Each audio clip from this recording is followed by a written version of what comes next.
Hi అండి, welcome to అలిజా garden. అలిజా గార్డెన్లో ఈరోజు నేను పచ్చడి పెడుతున్నాను చూడండి. మామిడికాయ పచ్చడి అండి, చాలా బాగుంటుంది మామిడికాయ పచ్చడి. మనము అన్నీ మొత్తం అందాజుగా వేసుకుందామండి. ఇవి మెంతులు వేపుకొని తీసుకుందాము. మెంతులు వేసినాక మన జీలకర్ర చూడండి, జీలకర్ర వేసుకుందాము. 10 కాయలండి, 10 కాయలు పెడుతున్నాను. జీలకర్ర ఎంత జీలకర్ర వేసుకున్నా 100 గ్రాములు 50 గ్రాములు ఉంటుందండి జీలకర్ర. 50 గ్రాములు అంత జీలకర్ర వేసాను.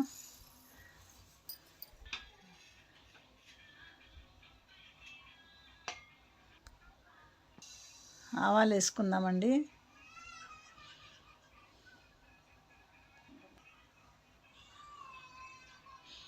ఆవాలన్నీ వేపుకొని పెట్టుకుందాం. అన్ని ఆవాలు జీలకర్ర అన్నీ వేపుకొని మంచిగా కొంచెం ఎక్కువ వేపద్దండి. ఎక్కువ వేపితే కనుక ఏమవుతుందంటే మనకి పచ్చడి చేదు వచ్చేస్తుందండి. కొంచెం మామూలుగా వేపేసుకొని గ్రైండర్ పెట్టేసుకుందాం. అన్నీ గ్రైండర్ పెట్టేసుకుందాము పౌడర్.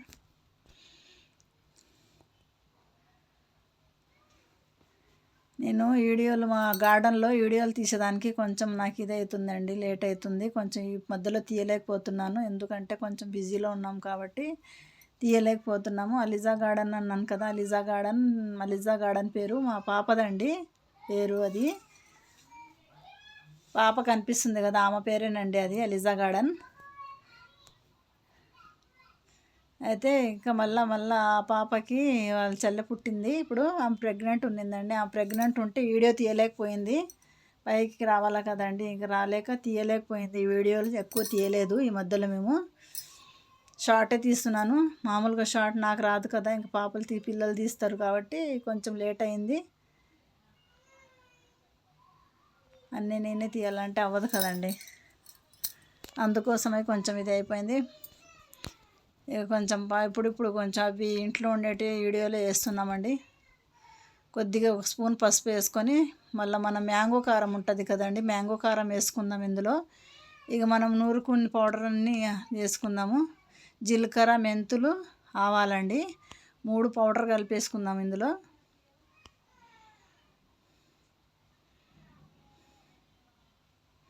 మ్యాంగో కారం వేసుకుంటే మంచిగా ఉంటుందండి, మనకి టేస్ట్ బాగుంటుంది. ఘాట్ ఎక్కువ ఉండదు, చాలా బాగుంటుంది. మ్యాంగో కారమే వేసుకోండి.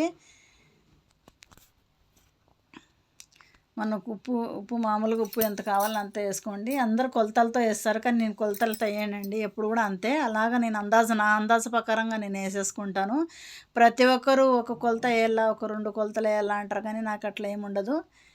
నా అందాజ ప్రకారంగా నా స్వయంగా నేను చేస్తాను. ఏదైనా కూడా నా స్వయంగానే చేస్తాను. కానీ ఒకరిది నేను డబ్బింగ్ చేయడము, ఒకరిది నేను చీటింగ్ చేయడము చేయాలంటే నాకు వల్ల అవ్వదు. అది నాకు రాదండి. ఏది ప్రతి ఒక్కటి కానీ నా స్వయంగానే నేను చేసుకోవాలండి. ఆయిల్ ప్యాకెట్ పల్లి నూనె తెచ్చుకోండి, మంచిగా గోల్డ్ డ్రాప్ పల్లి నూనె తెచ్చుకోండి. ఆయిల్ మంచిగా ఉంటుంది, మనకి చాలా బాగుంటుంది. మన షాప్లో చెప్తున్నామంటే పచ్చడి కంటే ఇస్తారండి వాళ్ళు. ఒక్క ప్యాకెట్ వచ్చి 150 రూపాయలు చూడండి, అది చాలా బాగుంటుందండి. ఇలాంటిది తెచ్చుకొని వేసుకోండి. 2 ప్యాకెట్లు తెచ్చాను 10 కాయలకి నేను.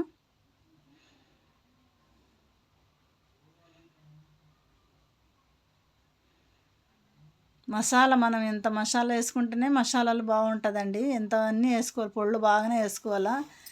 కొంతమంది ఏంటంటే పొళ్ళు ఇది మన కొలత ప్రకారంగానే వేసుకోవాలంటారు. కొలత ప్రకారంగా వేసుకుంటే మనకు గుజ్జు ఏమి ఉండదండి. అందుకోసమై నేను మంచిగా అన్నీ నేను అందాజుగానే వేసుకుంటాను. మంచిగా కలపాలండి, బాగా కలిపితేనే అవి మంచిగా వస్తుంది. ఇంకొక ప్యాకెట్ వేస్తున్నాను చూడండి, ఇంకొక ప్యాకెట్ వేసుకుందాము. ఎందుకంటే అది వేసేస్తేనే మంచిగా, ఇప్పుడు వేసేసుకుంటేనే మళ్ళీ 3 రోజుల వరకు మంచిగా మనకి ముగ్గు వాసన రాకుండా మొత్తం నూనె అంతా పైకి తేలి బాగుంటుంది అన్నట్టు. ఇంకా 3వ రోజుకి తీసి మనం కలుపుకుందాం. ఏమన్నా కారం ఉప్పు తక్కువ ఉంటే ఆ రోజు కూడా వేసుకోవచ్చండి, 3వ రోజు కూడా వేసుకోవచ్చు, బాగుంటుంది. నేను మామూలుగా ఎల్లిపాయలు ఒలవలేదు అనేసి ఎల్లిపాయలు ఒలిచిందాక నేను తర్వాత ఇంక 3వ రోజు కలుపుతాను.